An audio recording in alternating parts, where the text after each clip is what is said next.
Sobat Rimba, Silva di sini di Kota Santri akan mengabarkan kebaikan dari hutan melalui podcast Cerita Angin.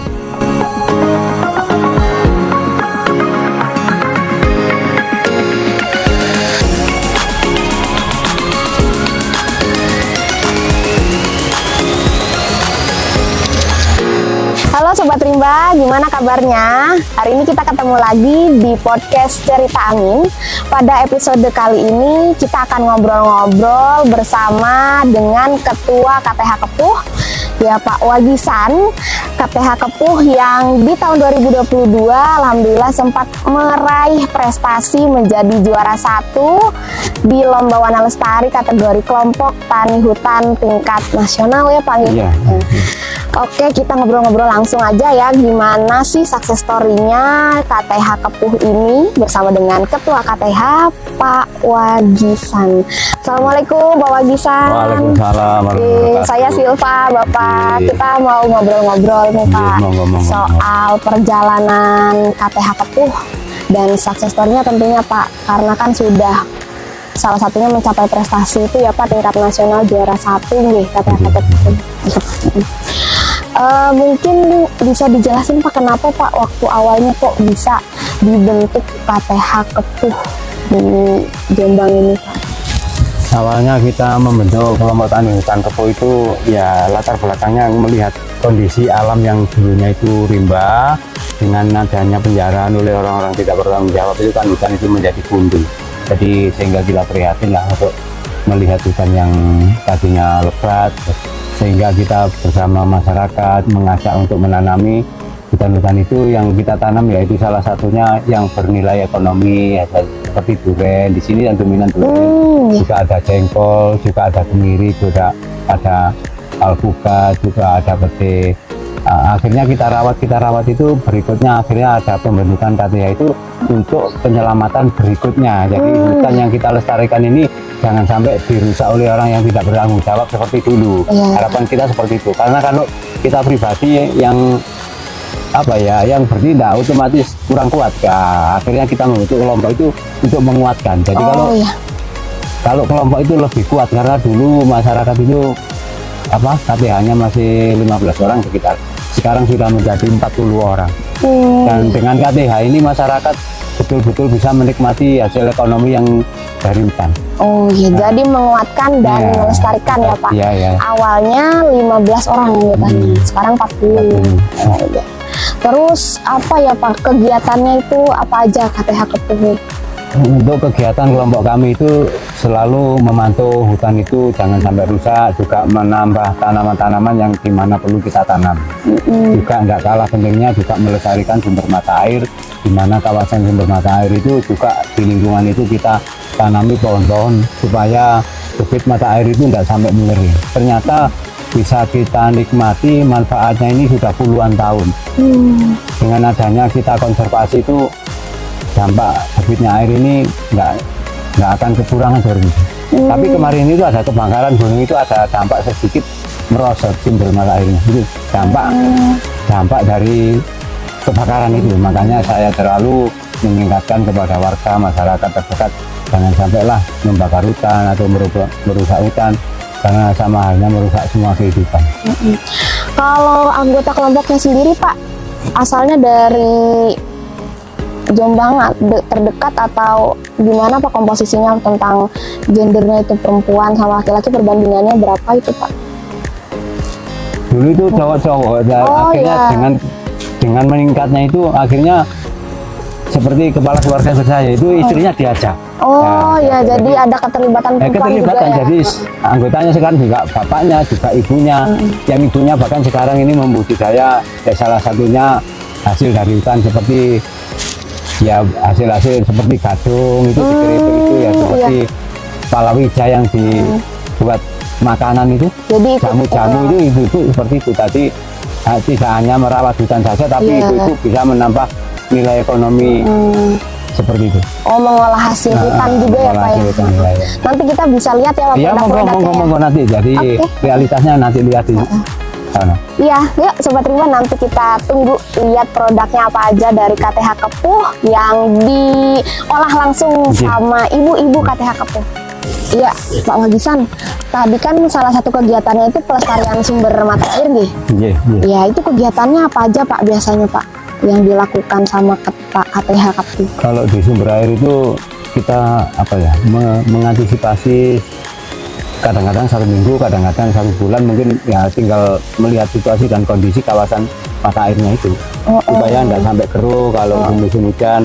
Nah, di sekitar itu juga perlu kita tanami tanaman-tanaman yang rimba untuk menambah debitnya air ini supaya tidak mengering. Biasanya jenis apa Pak yang ditanam? Kalau bahasa kerennya itu ficus, tapi kalau di sini namanya pohon ibrik. Ibrik. Nah, pohon ibrik sama pohon kowang itu salah satunya juga bendo sama gondang itu untuk menambah debit air itu luar biasa. Iya, itu, Pak. Itu dari realitas. Jadi kita ngomong itu karena sudah membuktikan gitu. Jadi menanam jenis-jenis ficus Iya, kayak beringin-beringinan gitu sobat rumah. Iya. Terus Pak, saat melakukan kegiatan gitu pernah ada kendala nggak sih Pak?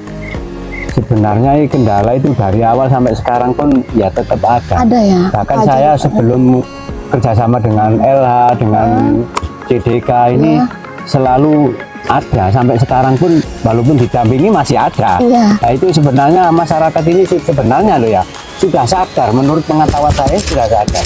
Karena apa? Dia juga ikut ya, artinya merusak karena ada oknum yang tidak bertanggung jawab ini kan. Jadi mereka balik akhirnya Coro Jawa ini wani loh. Jadi prihatin kita di situ, di kendala. Nah, ini saja umpama kita nggak bentuk kelompok, kita nggak peduli. Hutan yang seperti kemiri sudah habis, hancur. Realitas saya nggak apal-apal. Ada yang berkali-kali saya kadang-kadang itu marah-marah ya, pohon miri ditebang orang yang tidak tahu jawab ya. Itu kan merusak lingkungan, buahnya kan bisa dimanfaatkan masyarakat awam ya, masyarakat kecil bisa dari kemiri, bisa dijual. Janda-janda yang fakir barangkali ya menambah nilai ekonomi sosial kita kan seperti itu. Walaupun kita tidak membantu uang secara langsung, tapi demi masyarakat, bangsa dan negara bisa menikmati hasil seperti itu kan, itu namanya amal jariah. Iya. Jadi adanya penebangan liar. Iya, itu tadi. Tapi sekarang kita tetap getol untuk mengawasi itu. Bagaimanapun kelompok kita tetap kita ajak jangan sampai dirusak kembali. Karena hasilnya luar biasa, bukan biasa. Ya, kemiri itu setiap hari itu puluhan juta itu hasilnya dari hutan. Ibu-ibu yang cari kemiri di situ. Nanti panjenengan kalau tidak percaya, mari kita lihat di ibu-ibu yang punya kemiri itu. Tanya, kalau 1 kilo kupasan 35.000, kalau 2 kilo 70.000. Orang nggak punya suami, istilahnya janda punya anak, nggak ada yang nyariin nafkah, cari kemiri saja ditukarkan beras bisa menghidupi anaknya ini. Harapan saya seperti itu. Betul Pak. Oke.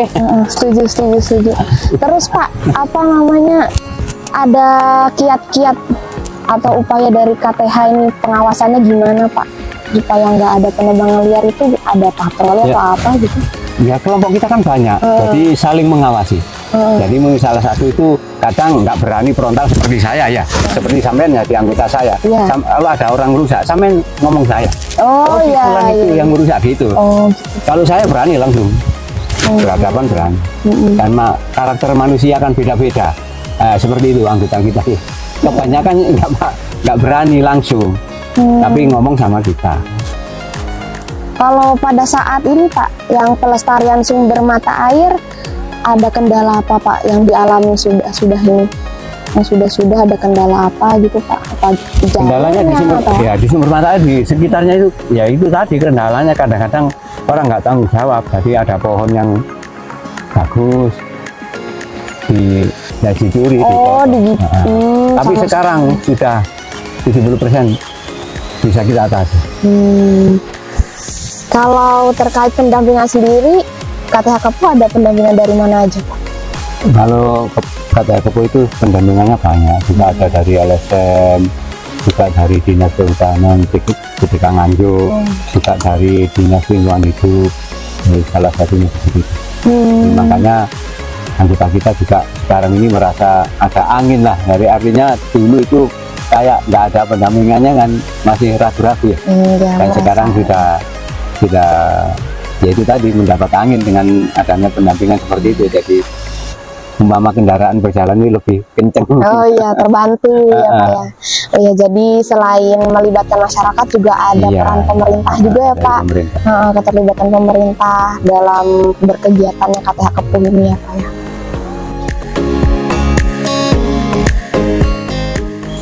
Nah Sobat Rimba, akhirnya nih kita ke produk-produknya KTH Kepuh ya.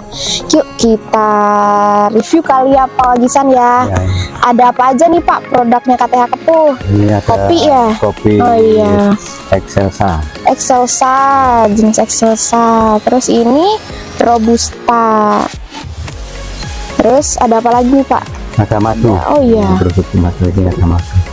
madu. Ada Kepuh juga produksi madu tawon liar Oh iya. dari hutan rimba. Ini penjualannya gimana nih Pak selama ini? Ya lancar-lancar Kalau saja. Ini 60.000 satu botol Oh ya, 60.000 ini. ya. 60.000. Terus ada apa lagi nih Pak? Ini jain. Kencur ya. Kencur. Oh ya, bubuk kencur, ada kunyit. Terus jamu gepyokan. Ini semuanya diproduksi sendiri nih Pak sama KTH Kepuh. Iya, ini yang memproduksi ini ibu-ibu. Jadi hasil-hasil dari hutan yang diproduksi oleh ibu-ibu untuk nambah nilai ekonomi. Jadi Iya. bapak-bapaknya juga apa ya, melestarikan hutan, juga ibu-ibunya ikut andil. Jadi ikut melestarikan juga dengan cara menanam palawija seperti ini. Ya apa ya, di bawah tegakan ya Di Pak bawah ya, tegakan. hasil hutan bawah tegakan diolah sama ibu-ibu anggota KTH Kepuh. Jadinya ini dijual per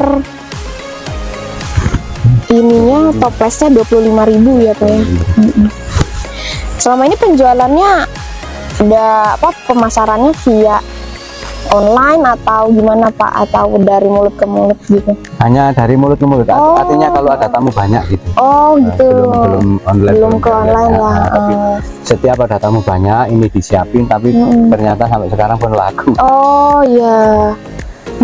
Jadi belum merambah ke online pun alhamdulillah Iya, iya. udah laku ya Pak, udah mulai ini ya, nilai ekonominya meningkat ya Iya, masyarakat. iya. Kalau kopinya sendiri Pak ya dari sini juga Pak, dari Iya. Wonosalam juga. Iya, ya dari hutan ini. Oh Itu tadi seperti di hutan. iya, Excelsa semuanya ini. Excelsa semua. Rebusannya juga dari Iya, sini. ada. Ada. Oh iya. Kalau ini dijualnya berapa Pak per ininya? Packnya? 30. Oh 30.000 tuh 150 gram. Jadi KTH Kepuh ini nggak cuma memperhatikan sisi ekologinya aja, kayak tadi pelestarian sumber mata air gitu, nggak cuma sisi ekologi, ternyata juga meningkatkan sisi ekonominya juga ya Pak ya. Masyarakat pun jadi menambah ya, bertambah kesejahteraannya. Salut sama KTH Kepuh. Nah, ayo Sobat Rimba, kita dukung produk lokal dengan cara membeli produk-produk salah satunya yang diproduksi oleh KTH Kepuh. Di sini ada kopi, ada jamu bentuknya bubuk ya, terus ada madu juga, bisa kita beli langsung. Kunjungi KTH Kepuh di Dusun Mendiro, Desa Panglungan, Kecamatan Wonosalam. Jangan lupa ya, di Desa Panglungan, Kecamatan Wonosalam, Kabupaten Jombang. Kunjungi langsung dan beli produknya dari KTH Kepuh, atau bisa juga kunjungi Instagram KTH Kepuh ya Pak. Iya, jangan lupa. Nah, Pak Wagisan, sekarang kita pengen tahu nih Pak, prestasi apa yang sudah diraih sama KTH Kepuh. Boleh disebutin nggak Pak, apa aja yang udah diraih? Kalau prestasi masalah penghargaan itu banyak sekali. Dulu di tahun 2011 kita mendapat penghargaan penyelamat hutan tingkat ya nasional itu. Jawa Timur tingkat Jati. Ya, tingkat provinsi ya. Mungkin nomor 2 itu kemarin dari tentang perintis. Terus akhirnya juga lomba-lomba tentang duta mata air, kita juga mendapatkan juara 3 di Surabaya.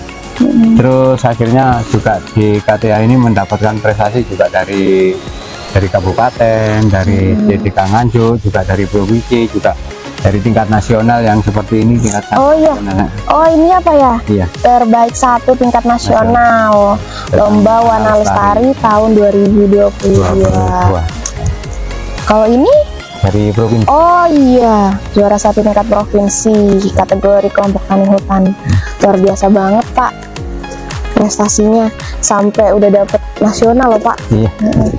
Tetap semangat pasti Ya, ya, Pak ya. tetap semangat. Malah makin semangat ya Pak kayak Makin. gini ya, bukan berarti langsung berhenti gitu ya kalau udah dapet. Tidak hanya sekedar formalitas, tapi kita kerja itu. keras. Jadi jangan cuma formalitas, harus benar-benar kerja keras Sobat Rimba. Kayak KTH Kepuh. Mantap.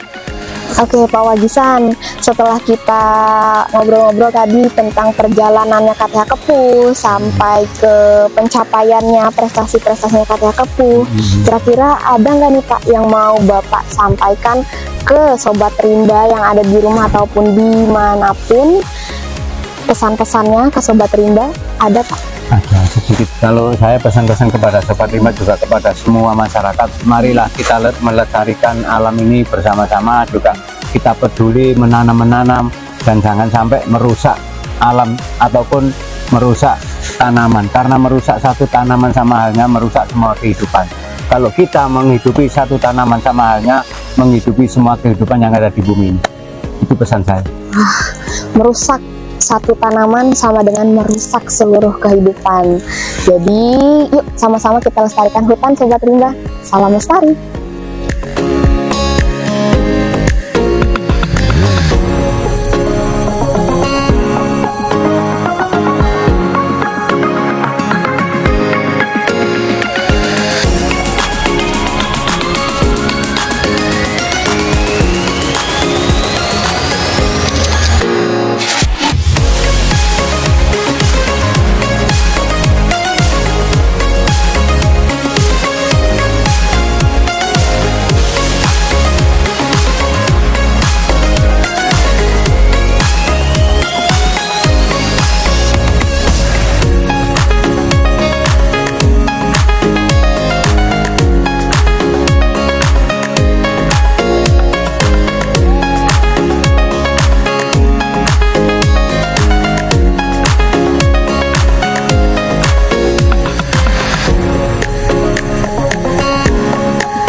Oke Sobat Rimba, terima kasih telah menyaksikan podcast Cerita Angin episode KTH Kepuh. Semoga kebaikan-kebaikan dari hutan dapat memberikan inspirasi bagi Sobat Rimba dimanapun berada. Jangan lupa kunjungi Instagram KTH Kepuh, Kelompok Kepuh, dan juga jangan lupa kunjungi Instagramnya CDK Nganjuk, @cabin kehutanan Nganjuk. Sobat Rimba bisa kirim kritik saran terkait podcast kita, podcast Cerita Angin. Sampai jumpa, salam lestari.